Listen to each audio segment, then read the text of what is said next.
చేద్దాం. సిబిఐ మాజీ జేడీ లక్ష్మీనారాయణ గారు మనకు అందుబాటులో ఉన్నారు. నమస్తే లక్ష్మీనారాయణ గారు. నమస్తే అండి సార్, ఈ కేసులో సిబిఐ విచారణ ఎలా సాగే అవకాశం ఉంటుంది?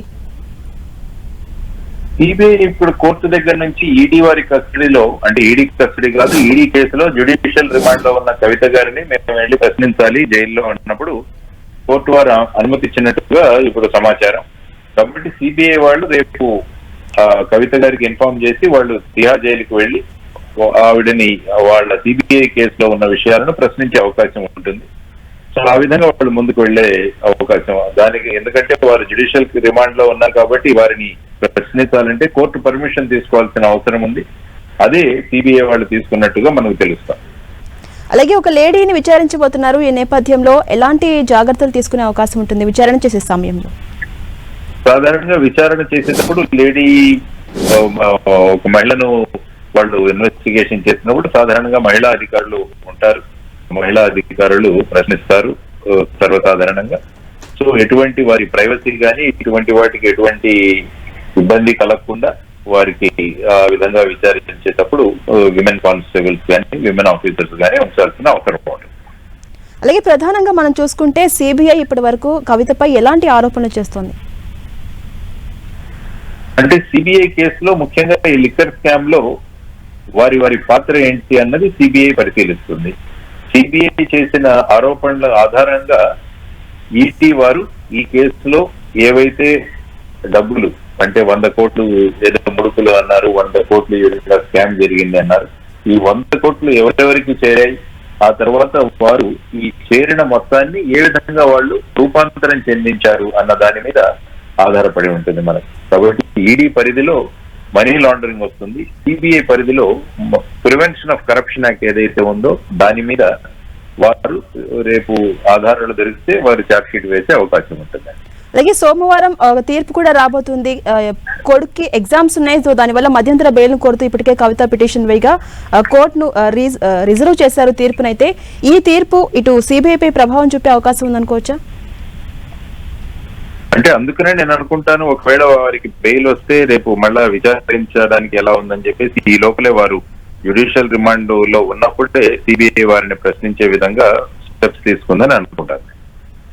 అలాగే ఈ కేసు కవిత చుట్టూ ఉచ్చు బిగుస్తుంది అనుకోవచ్చా? అంటే ఫైనల్ గా ఏంటంటే మనం ఇది కేవలం ఇన్వెస్టిగేషన్ లో ఒక భాగంగా జరుగుతుంది. రేపు ఇన్వెస్టిగేషన్ లో సేకరించిన సాక్ష్యాలు ఇవన్నీ కూడా రేపు కోర్టులో నిలవాలి.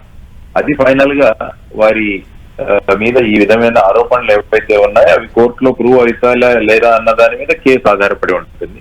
కాబట్టి ఇప్పుడైతే ఇన్వెస్టిగేషన్ ఏదైతే జరుగుతుందో అందులో మీరు అన్నట్టు ఈ విధంగా రకరకాలుగా, ఎందుకంటే ఇన్వెస్టిగేషన్ ఏజెన్సీ అన్ని రకాలుగా సాక్ష్యాలు కలెక్ట్ చేయడానికి ప్రయత్నిస్తుంటుంది. ఈ విధంగా ఈ రోజు కోర్టు పర్మిషన్ తీసుకోవడం అన్నది అందులో ఒక భాగంగా మనం అనుకోవచ్చు.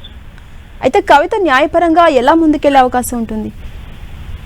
ఆల్రెడీ వారు బెయిల్ కి అప్లై చేశారు కాబట్టి దాని తీర్పు ఏదైతే సోమవారం రాబోతోంది. ఆ తర్వాత రెగ్యులర్ బెయిల్ కూడా వారు అప్లై చేసుకోవచ్చు. అంటే రెగ్యులర్ గా నాకు బెయిల్ కావాలి, రేపు సిబిఐ కేసులోంచి కూడా నాకు బెయిల్ కావాలని కూడా వారు కోర్టుకు వెళ్ళవచ్చు. ఈ రెండు ఆపర్చునిటీస్ ఉన్నాయి. ఈడీ కేసులో మరియు సిబిఐ కేసులో రెండిట్లో నాకు బెయిల్ ఇవ్వమని కూడా వారు కోర్టుకు వెళ్ళవచ్చు. అలాగే లక్ష్మీనారాయణ గారు, సోమవారం వచ్చే తీర్పు కవితకి ఊరట కలిగించే విధంగా ఉంటుందా లేక ప్రతికూలంగా ఉండే అవకాశం ఉందా? అంటే ఏమవుతుందంటే ఒక కండిషన్స్ ని బట్టి వారు ఇవ్వచ్చు. ఎందుకంటే పిల్లవాళ్ళకి ఎగ్జామినేషన్స్ ఉన్నాయి కాబట్టి తల్లి పిల్లలతో ఉండడం అన్నది జనరల్ గా కోర్టు పరిగణలోకి తీసుకోవచ్చు. ఆ తర్వాత కొన్ని కండిషన్స్ విధించి ఈ ఎగ్జామ్ జరుగుతున్నంత వరకే ఈ ఇంటీరియం బెయిల్ ఇచ్చి మళ్ళా ఎగ్జామ్ పూర్తవగానే మళ్ళా రావాలని ఒక కండిషన్ పెట్టవచ్చు.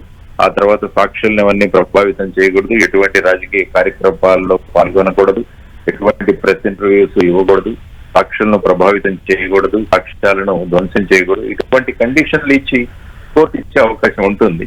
సో ఫైనల్ గా కోర్టు యొక్క డిస్క్రిప్షన్ మీద ఆధారపడి ఉంటుంది. సపోజ్ ఈ కోర్టు ఇవ్వకుంటే వారు హైకోర్టుకు వెళ్ళవచ్చు, మళ్ళా మాకు బెయిల్ కావాలి. అలాగే కవిత జ్యుడిషియల్ రిమాండ్ పెంచాలని సిబిఐ కోరే అవకాశం ఉందంటారా? అంటే జ్యుడిషియల్ కస్టడీలో వారు ఉన్నారు. జ్యుడిషియల్ రిమాండ్ ఎప్పుడు వస్తుందంటే ఏదైనా ఒక వ్యక్తిని అరెస్ట్ చేసినప్పుడు జ్యుడిషియల్ రిమాండ్ వస్తుంది. ఇప్పుడు వారు జ్యుడిషియల్ రిమాండ్ లో ఉన్నది ఎన్ఫోర్స్మెంట్ డైరెక్టరేట్ కేసులో ఉన్నారు కాబట్టి ఎన్ఫోర్స్మెంట్ డైరెక్టరేట్ వాళ్ళు ప్రతి 15 రోజులకి వారికి బెయిల్ వచ్చేంత వరకు జ్యుడిషియల్ రిమాండ్ పెంచుకుంటూ పోతుంటారు. అలాగే కవిత మధ్యంతర బెయిల్ ను అటు ఈడీ ఆరోపిస్తూ వస్తుంది, దానికి గల కారణాలు ఏమై ఉండొచ్చు? జనరల్ గా మధ్యంతర బెయిల్ ఇవ్వద్దు, ఎందుకంటే ఆల్రెడీ మనీష్ సిసోదియా గారు ఆల్మోస్ట్ 1 సంవత్సరం నుంచి అందులో జైల్లోనే ఉన్నారు. తర్వాత సత్యేంద్ర జైన్ గారు కొన్ని మెడికల్ ఆధారితంగా వారు వెళ్లారు. ఐ థింక్ సంజయ్ సింగ్ గారికి బెయిల్ వచ్చిందని నేను విన్నాను కొన్ని రోజుల క్రితం అని అన్నారు. మరి సోషల్ మీడియాలో చూశాను కానీ నిజంగా జరిగిందో లేదో నేను పెద్ద అబ్జర్వ్ చేయలేదు. కాబట్టి ఏమవుతుందంటే రేపు ఈ విధంగా ఆవిడ బెయిల్ ఒక్కొక్క నిందితుడికి ఒక్కొక్క కండిషన్స్, వారి పాత్ర ఏంటి, ఇవన్నీ కూడా తీసుకుని కోర్టు నిర్ణయిస్తుంది బెయిల్ సందర్భంగా. సాధారణంగా బెయిల్ ఇవ్వవద్దని ఇన్వెస్టిగేటింగ్ ఏజెన్సీస్ కోర్టులను కోరుతుంటాయి. రైట్, థ్యాంక్ యూ లక్ష్మీనారాయణ గారు.